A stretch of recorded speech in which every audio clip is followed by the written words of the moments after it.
بسم الله الرحمن الرحيم. السلام عليكم ورحمة الله وبركاته. لا هم هنود ولا هم حمر.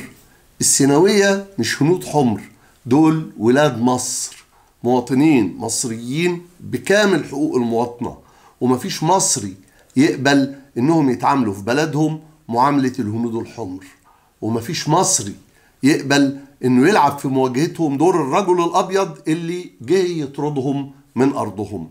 لكن رغم كل ده السيسي مكمل التطهير العرقي ضد السيناوية بنفس كتالوج الرجل الأبيض، ومش ناقص بس غير إنه يبعت لهم البطاطين الملوثة بميكروب الجدري، ولا يمكن يكون عملها والدارة في التعتيم الإعلامي المطلق اللي هو عامله على سينا.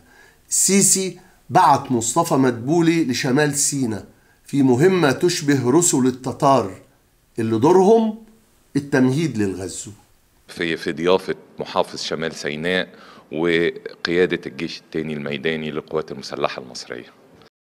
مصطفى مدبولي راح يمهد للغزو، أما الغزو نفسه فأعلن عنه عبد الفتاح السيسي اللي اتكلم عن رفح والشيخ زويد والعريش كأنهم مش من أرض مصر. اتكلم باعتباره الغازي السيسي، أو كأنه الفاتح، أو بالأحرى الغامق عبد الفتاح السيسي. قال هنحتفل في العريش ورفح والشيخ زويد مش في مصر.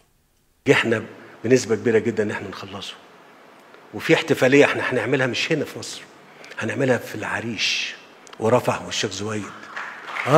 السيسي خرب رفح، دمر بيوتها ومزارعها، وعمل منطقة عزلة لصالح إسرائيل مساحتها أكبر من المساحة اللي طلبها نتنياهو. إيده فرطة يعني، حقق لنتنياهو حلمه وأكتر من الحلم اللي هو حلم بيه. حقق ده كله على حساب سكان شمال سينا اللي شردهم وهد بيوتهم وجرف مزارعهم وأشجارهم في حملة بدأت من أكتر من 10 سنين ولسه مستمرة لغاية النهاردة.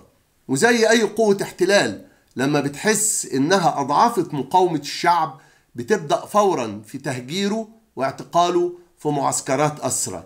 المعسكرات دي بيعملها السيسي دلوقتي، بيعمل معتقلات مفتوحة مسميها التجمعات التنموية، الله أكبر على التنمية، عشان يجبر السيناوية على الإقامة فيها ويستولي هو في المقابل على قراهم وبيوتهم. اديني أرضك 10 فدادين وهديك بيت 100 متر وادفعك ثمنه كمان.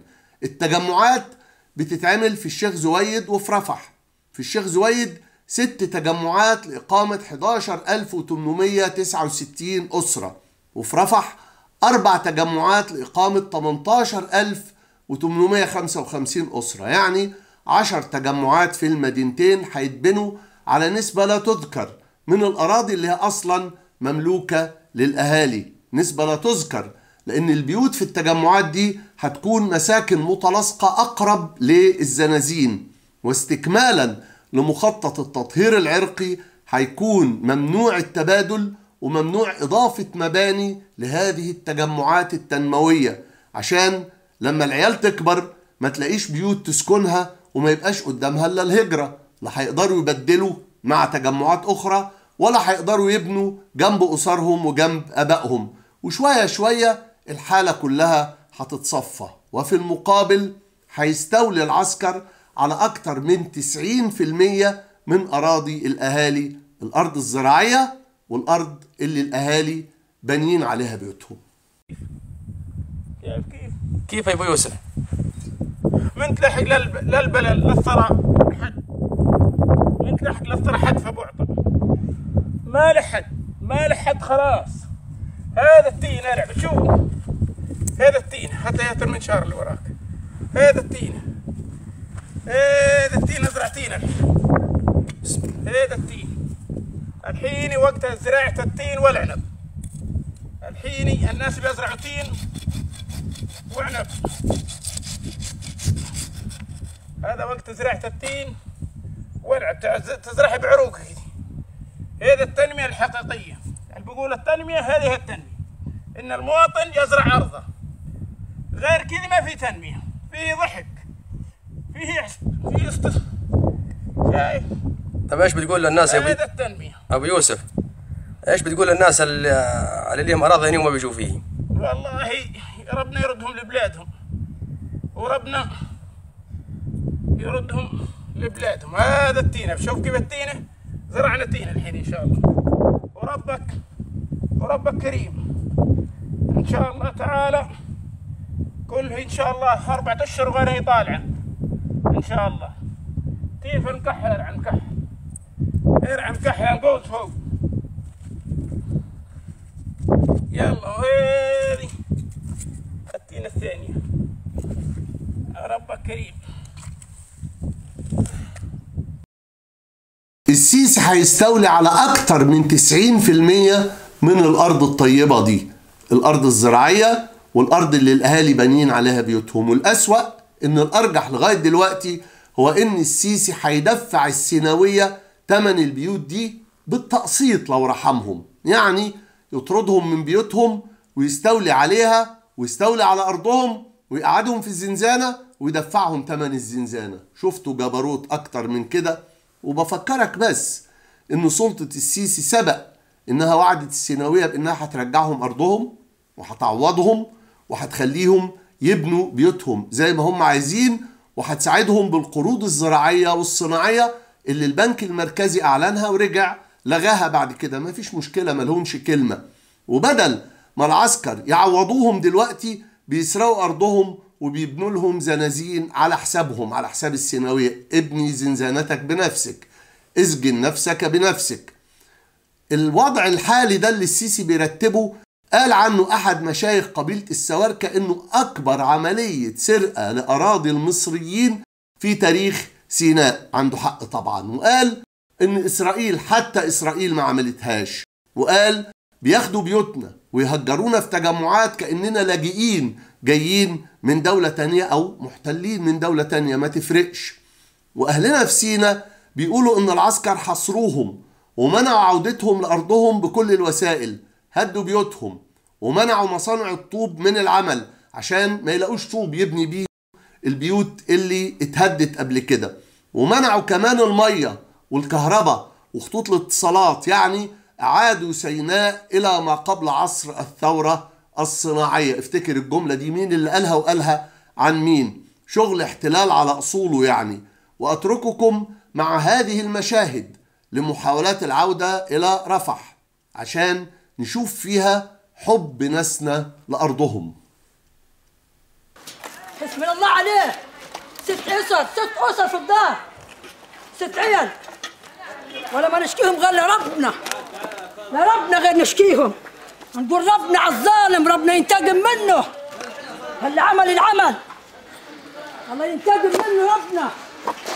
ربنا يكسر في عمره، يكسر في شبابه، يكسر إن شاء الله في أولاده، يتلقاها في عزمله زي ما سوى فينا، زي ما سوى فينا العمل هذا. أي والله عمل أسود. الله ينتقم منه، الله ينتقم منه إن شاء الله قريب. إن شاء الله كسرته قريب إن شاء الله، والله كسرته قريب إن شاء الله. الحمام، الفراخ، مخلة، الحمام تحت زغاليل موتن، الفراخ هدم عليه الحيطان، الغنم وش نجا وش سرقوه. خربت ديارنا يا اخوي، والله خربت ديارنا. الغازات، والله الغازات، الساعة عرسان جوزتهم فوق السنة ما تم سنتهم. الغازات بشكتهن، الثلاجات بشكتهن، المعالق والخوص يصحون من جميعه. بيت عمران، طقومة، من كله الدار عامري، من كله يا اخوي. 6 شقق زي ما انت عينك شايف. انفرسوا، فقعوا من الدار، طقوا من الدار، كله طققان، كله هذا استكراد وحسد علينا. الدار كله هذا حسد، كله هذا حسد علينا. حسبنا الله عليه، حسبنا الله عليه، حسبنا الله عليه. الثلاجات حرق، حسبنا الله عليهم. ربنا يكسرهم في اعمارهم زي ما كسروني ونكبوني وخربوا دياري. قدروني غدر، قالوا بدنا نفجر هذا الحاجة حق اطلع برا. قلت ماشي يا اخو، واطلع بالطفل الصغير ونسوان اولادي ونطلع في الشارع على سبيل يفجر، ما فجرش. ونجي نلاقيهم يسقطوا البطاطين، ينزل بطاطين من على البلاكين، ينزل حاجات ويلبس الجواكت. ايه هذا البس يا ياله البس الجواكت ياله البس، ولبس جواكتنا وياخذ عدتنا وينهبوا دارنا وخربت ديارنا واخذ تلفزيون الشاشه واخذ الكمبيوتر، حسبنا الله عليه يجعل اسود عليه وعولاده. احنا ساكنين في عشا، شايف ساكنين في السوق. الله ونعم الوكيل، 6 عيال 6 شقق خربوا ديارنا، ما اخذنا لو قش من الدار ما اخذناها. حرام عليهم. هذا مش عمل مسلمين. تعال هان تعال هان. تعال لو اليهود ما عملوش فينا هيك. يهود وهم يهود ما عملوش فينا. كتروا الطيور. والله استحلتنا اسرائيل واستحلتنا الدنيا كلها والانجليز. ما واحد شاف يا اخوي اللي شفناه، ما حدش شاف اللي شفناه. 6 شقق ما طلنا منها لو ابره واحد ما طلناها. سرقونا ونهبونا وخربت ديارنا كلهم عندنا شلة شمحطية وحرامية. اجوا سرقوا الدار، خربوا ديارنا وشنطنا وعيالنا في الخلا. شفنا قد ايه ناسنا اللي في سينا بيحبوا ارضهم، ربنا يخليهم ليها ويحفظها لهم. وبقول لهم لو سمحتوا ما ترفعوش شكاوى للمسؤولين، ما تقعدوش تقدموا شكاوى، لا هتقدم ولا هتأخر، لا ليهم لازمة ولا عندهم قرار. دول عبد المأمور. وبعدين هنروح بعيد ليه؟ ما المأمور جاي لكم بنفسه، السيسي بيقول ان هو جاي لكم، خلاص قابلوه بقى، قابلوه مقابلة كويسة كده، صمموا تقابلوه وتعرفوه غلطه، فهموه، هو ده الحل. غير كده ابقوا قابلوني، يا تقابلوه يا تبقوا تقابلوني. والسلام عليكم ورحمة الله وبركاته.